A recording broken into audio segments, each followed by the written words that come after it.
When we usually picture a billionaire making like a massive financial decision, there's this ingrained expectation of I don't know, a reckless thrill seeker. Oh, yeah, totally. It's a very cinematic image, right? Right.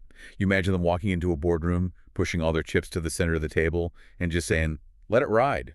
It makes for a fantastic story. I mean, we love that narrative of the fearless gambler who just, defies the odds, risks total destruction, and comes out on top. It plays right into our cultural myth of the self-made maverick. But then you start digging into the actual psychology of wealth, and suddenly that entire movie script just goes out the window. Yeah, completely out the window. Because when you look at the data and the history, we're looking at a mindset that is, honestly, the exact opposite of that reckless stereotype. It is the absolute definition of a defensive, heavily armored strategy. Like the people who actually maintain multi-generational wealth, they operate with a level of paranoia that would shock most casual observers. Which is wild. So, welcome to today's deep dive. We are super thrilled to have you with us. Today, our mission is to figure out how billionaire minds actually think about risk. And we've got a fantastic stack of sources to pull from today to do that. We really do. We're looking at modern classics like The Psychology of Money and Rich Dad, Poor Dad, plus those timeless parables from The Richest Man in Babylon, and even strategic business guides like From eBay Zero to Hero. Yeah, and what these sources reveal is going to fundamentally challenge like all the conventional wisdom you hear about getting rich. Because society tells us the ultra-wealthy are wild risk takers. But the truth, their secret isn't about loving risk. It's about engineering their lives to be absolutely terrified of ruin. Okay, let's unpack this. Yeah, to really understand how the wealthy manage risk, we first have to completely redefine what risk actually is. Right, because we usually think of it as just math. Right, exactly. We view risk in a vacuum as just a math equation or some probability model on a spreadsheet. But the sources highlight that risk has a twin sibling, and that sibling's name is luck. Which makes sense. I mean, they're basically the same force, just moving in opposite directions. Yeah. Both represent the reality that we just don't have 100% control over our outcomes. Right, and there is this phenomenal story in The Psychology of Money that illustrates the sheer magnitude of those two forces. It's the story of Bill Gates and a boy named Kent Evans. Now, everyone knows the Bill Gates origin story, but Kent Evans usually gets left out of the biography. Which is a tragic omission, honestly. So back in 1968, Bill Gates attended Lakeside School in Seattle. Okay. Now, Lakeside was incredibly unique because it was one of the only high schools in the entire world that had a computer terminal. It was a teletype Model 33. Oh, wow. In high school. Yeah. And Bill Gates happened to go there, happened to become completely obsessed with it, and it changed the trajectory of his life. It's estimated that he experienced literally 1 in a million luck by having access to that specific machine right at that specific time in history. Because it gave him like the thousands of hours of programming experience he needed before most people had ever even seen a computer screen. Exactly. It was the ultimate tailwind. But here's where the twin sibling comes in. Bill Gates had a best friend at Lakeside named Kent Evans. Okay. And by all accounts from those who knew them, Kent was just as brilliant, just as driven, and just as skilled with computers as Gates was. They were basically equals. Yeah, they were business partners in high school, and they fully intended to conquer the world together. But before they even graduated, Kent Evans died in a mountaineering accident. Oh, man. That is incredibly sad. And it really puts the statistical reality of life into perspective. The math is just sobering, because the odds of a high school student dying on a mountain in the United States are roughly 1 in a million. Wow. So Bill Gates experienced 1 in a million luck. Kent Evans experienced 1 in a million risk. It's the exact same magnitude of external force applied to two equally brilliant kids just working in completely opposite directions. So both luck and risk are just the acknowledgement that you are one person playing a game with 7 billion other people. The accidental impact of actions totally outside of your control can actually be more consequential than the decisions you consciously make. Right. And because that concept is so difficult to measure and frankly a little terrifying to accept, we tend to just ignore it. We want to feel like we're in control. Exactly. So when we evaluate success, whether it's our own portfolio or famous CEOs, we attribute the outcome entirely to skill, grit, and hard work. Right. And when we judge failure, we attribute it entirely to bad decisions or laziness, completely ignoring the invisible dark side of risk. Okay, I have to push back here, though. If so much of this is just the luck of the draw, like flipping a coin where heads makes you a billionaire and tails makes you a tragedy. Why even try? I mean, doesn't that make financial planning or studying market strategies completely pointless? What's fascinating here is that acknowledging luck and risk doesn't invalidate planning. It actually grounds your planning in reality. How so? What it does is create profound humility. When you realize that nothing is quite as good or as bad as it seems, it serves as an emotional shield. Oh, I see. Yeah, it protects you from becoming wildly overconfident and highly leveraged when you win because you recognize luck gave you a push. And it protects you from psychological devastation when you lose because you recognize you just experienced the unfortunate side of risk. So it forces you to focus your energy purely on the inputs you can control, rather than obsessing over the outputs you can't. Exactly. But if we can't control the coin flip of luck, how do we handle the stress of that uncertainty? Because human beings usually react to uncertainty with intense, immediate emotion. That is the human condition in a nutshell. And to think like a billionaire, you have to architect systems that manage those emotions rather than letting those emotions dictate your daily choices. Which pulls us right into the core philosophy of Rich Dad, Poor Dad. The author points out that the vast majority of people are completely trapped by two specific emotional responses to uncertainty: fear and desire, or greed, depending on how you look at it. Yeah, it creates a perpetual loop. Fear is basically the alarm clock for most people. Right, the fear of not paying the bills. Exactly, the fear of losing status, the fear of not having enough to survive. So they go to work hoping a paycheck will be the permanent cure for that fear. And then, once they have that money in their bank account, the second emotion kicks in, which is desire. They start imagining all the lifestyle upgrades that money can buy: the new car, the bigger house, the expensive vacations. They spend the money to satisfy the desire, the bank account drains, the fear returns, and they just go back to work. The pattern sets like concrete. Right. They are just reacting to physiological feelings instead of employing logical strategy. The book uses a really vivid analogy. It's like a donkey dragging a heavy cart, mindlessly chasing a carrot dangled just in front of its nose by the owner. The donkey thinks it's moving forward, but it's just chasing an illusion. The paycheck is the carrot. Right. And as people get older and earn higher salaries, the toys just get more expensive, but they are still strapped to the exact same cart. Now, here's where it gets really interesting, because I want to pull in something from the productivity guide in our source stack, from eBay Zero to Hero, Oh, yeah, that's a great connection. because that guide emphasizes the critical difference between efficiency and effectiveness, especially when you're trying to escape that trap. That distinction is paramount when analyzing wealth. Right. It uses the analogy of a guy building a ladder. He works incredibly fast, he uses the best tools, makes zero mistakes. He is highly efficient. Okay. But he built the ladder in his upstairs bedroom, and he actually needs it in the garden to pick apples. So he has to tear it all down just to get it out the door. He was efficient, but completely ineffective. That's rough. So are people who blindly chase a paycheck entirely driven by fear and desire, essentially just building their financial ladder in the completely wrong room? That is a brilliant way to frame it.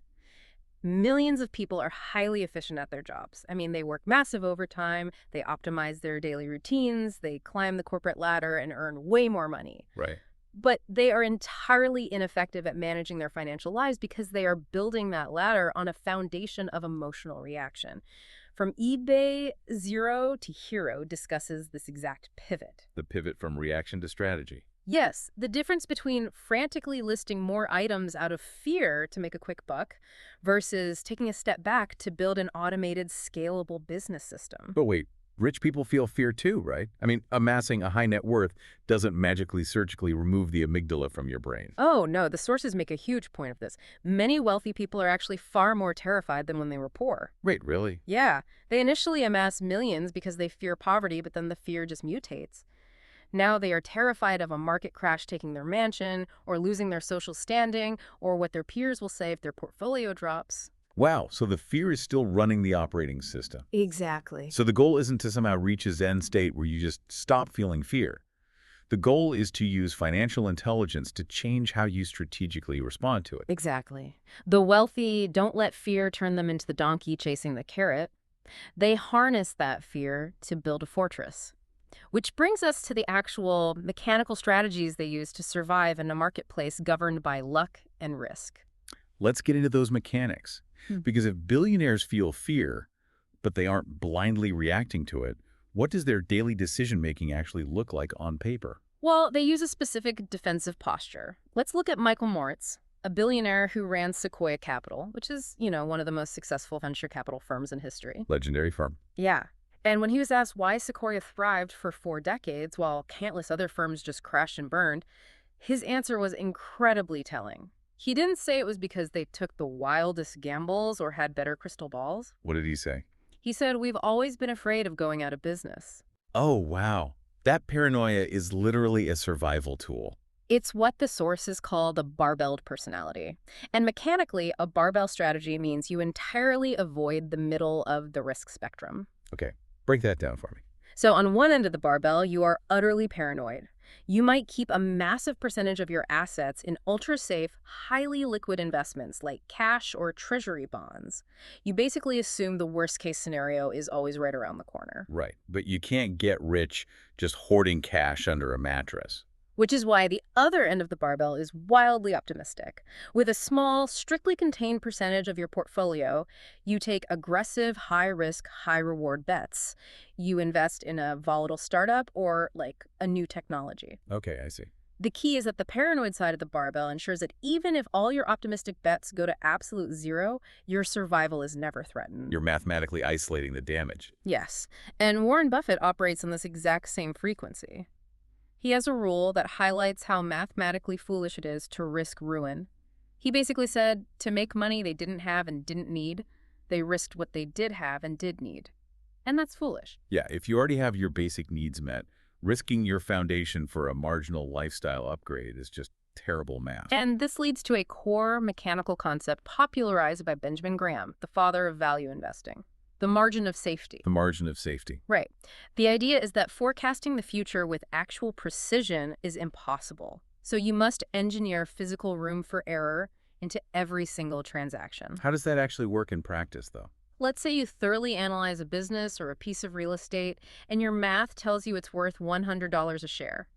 A reckless investor buys it at $100, assuming their math is absolutely perfect. Right, they trust the spreadsheet. Exactly. But a billionaire mind, demanding a margin of safety, will only buy it if it's trading at, say, $70. That $30 gap is the physical margin protecting you from your own bad math, unforeseen economic shifts, or just bad luck. It absorbs the shock so your portfolio doesn't have to. Yes. And the sources point out that leverage is the absolute devil here when it comes to maintaining that margin. Oh, absolutely. Because leverage destroys your shock absorbers. It pushes routine, everyday market fluctuations into the realm of absolute ruin. Because you're playing with borrowed money. Right. Think about the mechanics. If you invest your own cash and the market drops 30%, you survive. You just wait it out until the market recovers. Right, it hurts, but you're fine. But if you are highly leveraged using borrowed money to invest and the market drops 30%, you get a margin call. You are forcibly wiped out. And if you are wiped out, you lose the ability to play the game when the lucrative opportunities inevitably return. Survival is the whole point. Okay, I have to stop you right here because I'm seeing a glaring contradiction in the underlying philosophies of our sources. Ah. Yeah, so Rich Dad Poor Dad explicitly states that playing it safe is the biggest risk. It quotes former NFL quarterback Fran Tarkenton saying that winning means being unafraid to lose. It champions bold action. Right. But then, the psychology of money is telling us to be terrified of ruin, to be paranoid, to use a margin of safety. How can you be completely unafraid to lose, but terrified of ruin at the exact same time? That's a great catch. But if we connect this to the bigger picture, the contradiction disappears entirely because it all comes down to the scale of the loss. Okay. You have to take risks to get ahead. You must be completely unafraid of losing small hands. You have to be okay with falling off the bike while learning to ride or throwing an interception or losing a minor venture capital bet. Those are the necessary costs of doing business. So small failures are just the tuition you pay to learn the market. Exactly. And this is the crucial distinction. You must never, ever take a risk that can wipe you out completely. You arrange your financial architecture so that no single loss, no matter how catastrophic, takes you out of the game entirely. You embrace the small losses to learn and grow, but you maintain an ironclad margin of safety against total ruin. Time is the ultimate compounder of wealth, and survival is what guarantees you the time you need for the odds to eventually fall in your favor. That makes perfect sense. It's the barbell in action again. You're optimistic enough to take the small, aggressive risks, but paranoid enough to physically prevent the ruinous ones. Exactly. Which brings us to a major transition point. We've established that the wealthy relentlessly manage risk to stay in the game. But what is the actual point of the game? I mean, why spend decades building this wealth, calculating margins of safety, and fighting off fear and greed if you're just going to sit around paranoid about losing it? This raises an important question, perhaps, honestly, the most important one we'll cover. And the answer is that the point of wealth isn't about the physical items you can buy, it's about what you specifically choose not to buy. Wait, so true wealth is actually like a blank calendar rather than a garage full of luxury cars. Absolutely. Both from eBay Zero to Hero and The Psychology of Money drive this point home with incredible clarity. The Zero to Hero text isn't just about selling more trinkets. It's about transitioning from a time-intensive hustle to an automated system that frees you. Right. Money's greatest intrinsic value, far above mansions or private jets, is its ability to give you absolute control over your own time. Charlie Munger, Warren Buffett's longtime business partner, summed it up perfectly in the sources. He said, "I did not intend to get rich. I just wanted to get independent." It's a profound shift in perspective, you know. True wealth is actually what you don't see. What you don't see. Yeah, it's the unbought luxury vehicles. It's the unbought diamond watches. It's the first-class upgrades you pass on. Society trains us to look at someone driving a $100,000 sports car and think, wow, they are wealthy. Right, because of the optics. But mathematically, the only data point you actually know for sure about that person is that they have $100,000 less than they did before they signed the paperwork. Or worse, they have $100,000 more in high-interest debt. So they're showing you their expenses, not their wealth. Exactly. And there is a formula in the sources that perfectly captures the mechanics of this independence. Saving money is the gap between your ego and your income. Saving money is the gap between your ego and your income. Let's really think about that for a second. If you're listening, think about your own budget right now. Are your major purchases genuinely bringing you lasting joy? Or is your spending just a reflection of your ego trying to signal status to your neighbors? It's a tough question to ask yourself. It really is. Because if wealth is what you don't see, then true wealth is having the discipline to suppress the urge to extend your peacock feathers today so that you have infinite options tomorrow. Well said. So what does this all mean? It means the ultimate flex isn't driving a Lamborghini to a job you hate. The ultimate flex is being able to wake up on a random Tuesday and do whatever you want, with whoever you want, for as long as you want. Yes. Living below your means and putting a hard lid on your lifestyle expectations is effectively a risk-free, guaranteed return on your money. Like an automatic dividend. Exactly. Think about the mechanics of it. If you constantly raise your lifestyle overhead to match your increasing income, you are permanently trapped. You are the donkey on the treadmill, just running faster. But if you suppress your ego, you guarantee yourself flexibility. And flexibility is the hidden superpower of the wealthy. Because it lets them wait for the perfect pitch without sweating. Right. When you have deep savings and you don't have massive monthly lifestyle overhead, you never have to make desperate, risky moves out of fear. You don't have to take on bad leverage. You can just chill. Yeah, you can patiently wait for the perfect, fundamentally sound opportunities to fall into your lap while everyone else is panicking during a downturn. Your savings, even if it's earning 0% interest in a basic checking account, is actually generating an extraordinary return because it's buying you the freedom to choose your own path without pressure. It's buying you absolute independence. And that brings us full circle. Billionaire minds don't worship risk. They respect it. Yes, deeply. They respect it by acknowledging the massive role that both luck and risk play in every single outcome, which gives them the humility to avoid catastrophic overconfidence. They refuse to let the primal emotions of fear and desire dictate their actions, choosing instead to build their financial ladder in the right room. The effective room. Right. They rely on a margin of safety, that barbelled personality of wild optimism and extreme paranoia, to ensure that no matter what happens in the markets, they are never wiped out. And most importantly, they use their wealth not to buy flashy things to impress strangers, but to buy the ultimate non-renewable asset, their own time. They understand the fundamental truth that if you lose your money, you can usually earn it back with time. But if you lose your time grinding to pay for an inflated ego, it is gone forever. Which leaves us with a final thought to chew on. We started this deep dive talking about the cinematic image of the reckless billionaire gambler. The guy pushing all the chips in. Exactly.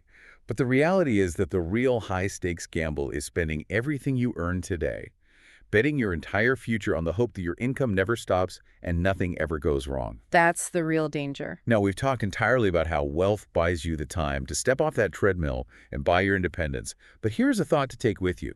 Once you've successfully suppressed your ego, avoided total ruin, and bought your ultimate freedom, how do you find meaning and drive in your life when you no longer have a financial carrot to chase? Wow. That is the ultimate existential challenge of wealth. It really is. Thank you so much for joining us on this deep dive. Keep questioning, keep exploring, and we will see you next time.